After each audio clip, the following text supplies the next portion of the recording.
Salut, avant que la vidéo commence, je vous informe que ceci est un nouveau format, dédié spécialement aux enfants. Bonjour.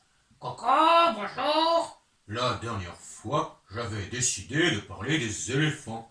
Aujourd'hui, c'est à toi, Coco, de choisir un thème. Ah oui, alors, je sais pas, pourquoi pas, attends, je réfléchis, les Schtroumpfs. Quoi d'accord, mais ça n'existe pas. Et alors, moi je trouve que c'est très intéressant, et en plus, nous sommes en featuring avec les Schtroumpfs. Bonjour. Bonjour. Bonjour. Bonjour. Bonjour. Pour des raisons de compréhension, le langage schtroumpf a été traduit en français.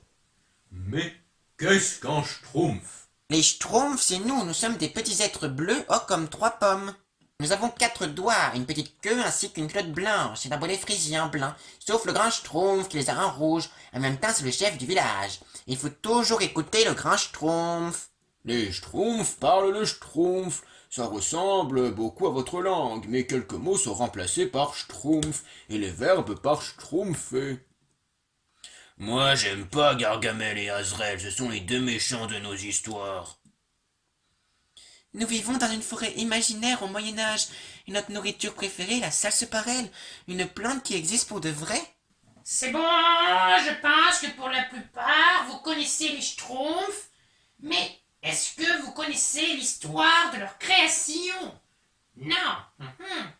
Le créateur des schtroumpfs, c'est lui, Peyo, un auteur belge de bande dessinée. Il a aussi fait Poussy le chat, Benoît Brucefer et Joanne et Pierre-Louis. Ah, mais on connaît Joanne et Pierre-Louis, ce sont nos amis. Grand Schtroumpf, racontez-nous tout. Tout commence en 1952, lorsque Peyo, qui travaille au journal de Spirou, imagine les aventures de Joanne qui deviennent très vite les aventures de Joanne et Pierre-Louis.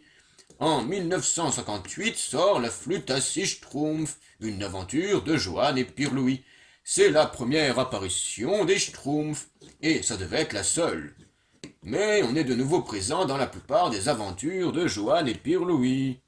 Finalement, Peyo décide de faire des histoires entièrement sur nous, les Schtroumpfs.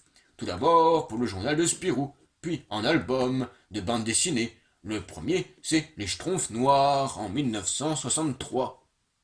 Et c'est parti. La machine Schtroumpf s'est mise en marche et de nombreux produits dérivés ont vu le jour. Des dessins animés, des autres livres BD ou pas, des films, des parcs d'attractions, des goodies, des figurines, plein de choses. Les Schtroumpfs sont devenus une véritable franchise à succès.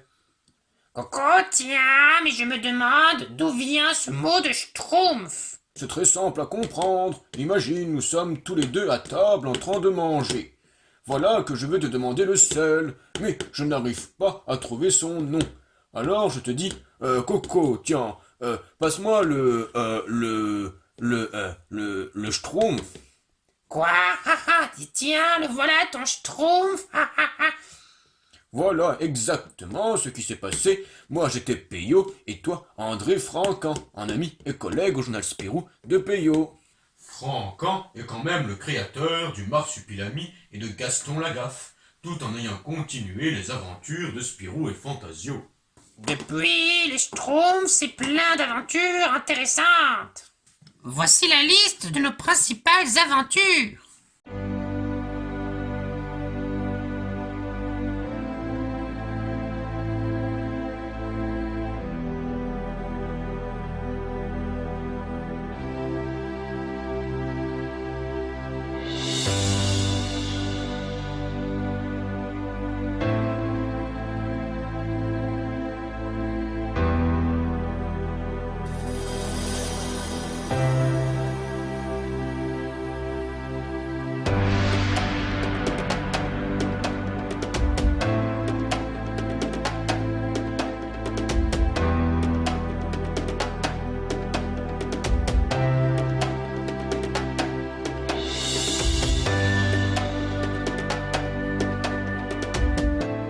Oula, mais il manque les récents.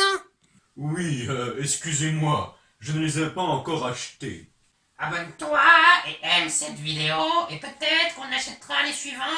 Et à la prochaine sur Terra Doom. Au revoir, au revoir, au revoir. La chonfla, la chonfla, la chonfla, la.